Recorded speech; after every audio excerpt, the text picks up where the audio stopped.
Ceasefire in Gaza? Question mark. That is the topic of discussion for the day. So we got to look at what the language around Kamala Harris has been over the past couple of weeks versus what it has been more recently. We got to take a look at a dire warning from Joy-Ann Reid, of all people, to Kamala Harris in terms of what they could do to help bolster the campaign, or what it might be in terms of like how badly this issue can affect the election moving forward. So I got a couple of videos I want to take a look at, and then we'll discuss. This first one was, I think it was a couple weeks ago now. She had a less than favorable response to pro-Palestinian supporters. So let's take a look and then we'll discuss. And look, as we move our nation forward, Donald Trump intends to take our nation backward. Just look at his Project 2025 agenda. Project 2025. I'm here because we believe in democracy. Everyone's voice matters, but I am speaking now. I am speaking now.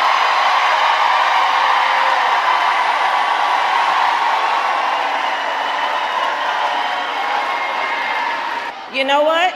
If you want Donald Trump to win, then say that, otherwise I'm speaking. Okay, in that note, definitely not good, very dismissive. I'm talking, this isn't the time for it. If you want Trump to win, then you just keep on going. So really petty nonsense from Kamala Harris. Not the way you're going to win a campaign. It's obviously an important issue. The way that people protest is there would be no point in protesting if you didn't do it to interrupt somebody. Otherwise, you're just screaming at a wall. You're like, it's like a tree in the woods. If it falls, does anybody hear it? You have to do it where people are going to hear it. You have to do it where people are going to pay attention to it. And so that was not the correct response, especially from somebody if you're trying to win those people, which the Harris-Walz campaign definitely wants to win. It's going to be super important, especially in a state like Michigan. And then this was from a rally a little bit more recently, and I think that this response went a little bit better. Let's take a look. So Tim, we know him by governor, but you'll soon get to know his wife Gwen, to whom, you know what? Hold on a second. Hold on, everybody. Hold on. Let me just say this on topic of what I think I'm hearing over there. Let me just speak to that for a moment, and then I'm going to get back to the business at hand.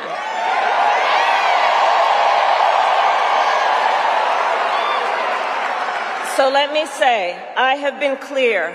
Now is the time to get a ceasefire deal and get the hostage deal done. Now is the time. And the president and I are working around the clock every day to get that ceasefire deal done and bring the hostages home.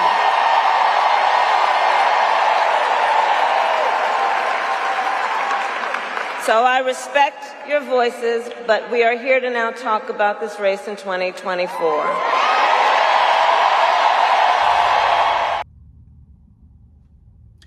Okay, so obviously much better on that one. She acknowledges them. She says it's your right to protest, and we do want to get to a ceasefire, and we're working on it, and all of that jazz. So definitely a much better response from Kamala Harris. That's the kind that you want to see. Now, around that language, is do we actually believe what she's saying? I'm not holding my breath. Honestly, I'm not, because she talks about how, me and Joe Biden, we're working endlessly on getting this ceasefire. We're trying to get this peace deal. We're trying to get everything resolved. But we haven't been able to do it for whatever reason. They have been working on a peace deal, a ceasefire, a whatever, for months and months and months and months now, and they've never gotten anywhere. And all the while they talk about it, they still continue to send money and weapons to Israel. And so at the end of the day, it doesn't matter what you say, it's what you do that actually matters. And so to be totally and completely fair to Kamala Harris, she's the vice president now. Joe Biden is the president. I don't think she really has a whole lot of say over what happens in this issue. I don't think Kamala Harris has a whole lot of power in the current administration whatsoever. But it's on her to prove that she wants to change course on this. And it's also on them to prove that they actually will change course. And what we mean is not kind of virtue signal that like, oh, we support the Palestinians. We definitely want things to get better, but we're still going to send money and weapons to Israel and basically give them a green light for every time they bomb anyone. Now, this last thing that I want to take a look at is actually really interesting because it's from Joy-Ann Reid. This is her warning to the Democrats about this particular issue and how it might affect the election. Let's take a look. Early Saturday, an Israeli airstrike hit a school serving as a shelter in Gaza, killing at least 100 people and wounding nearly 50 others, according to Palestinian health authorities. On the same day as the strike, Vice President Kamala Harris condemned the loss of civilian life. Yet again, there are far too many civilians who've been killed. I mean, Israel has a right to go after the terrorists that are Hamas. But as I have said many, many times, they also have, I believe, an important responsibility to avoid civilian casualties. Uncommitted and anti-war voters see a reset with Harris on Israel and Gaza. Her language is different, capable of moving the needle and gaining favor with some of the voters who rejected President Biden over his stance on the region. But language is not enough. This was a school serving as a shelter for refugees of war, attacked during morning prayers. Witnesses said children, women, and old people were inside sleeping, and that the school was hit without an evacuation warning from the IDF. President Biden has faced months of public pressure to cut off the supply of weapons to Israel amid its war on Gaza, which has killed about 40,000 people since October. It's why the squad, all elected officials of color, are demanding a ceasefire, despite being targeted for removal from office by staunch supporters of the Netanyahu government and the ongoing bombardment of Gaza. The world is on edge right now, and rightly so. The U.S. is sending more troops to the Middle East to bolster defenses as Israel braces for an attack by Iran. So far, Vice President Harris has shown herself to be better positioned than President Biden to bring the party together on this issue. But we have to remember, Harris is still the vice president serving in the Biden administration. So her policy, should it differ from Biden's, isn't anything that she can implement now.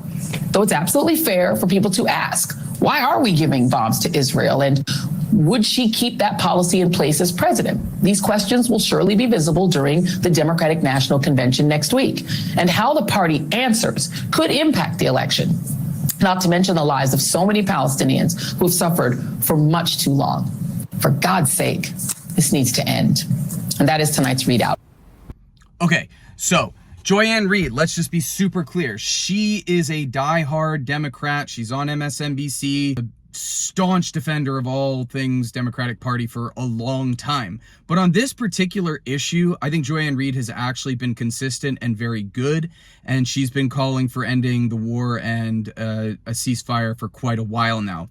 So somebody like this on MSNBC sounding the alarm and saying, hey guys, this is a big issue, might want to go ahead and actually end the war, actually end the genocide.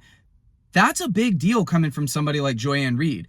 And so good on her to be on one of the mainstream media networks, which they're normally just trash on almost everything. Every now and again, you do get people who are on the correct side of an issue, as important as the war that's happening right now in Israel and Gaza. And so I think that this is super important to have someone like Joy-Ann Reid talk about, and hopefully it gets into the ears of people like Kamala Harris and Tim Walz, and they will change direction on this.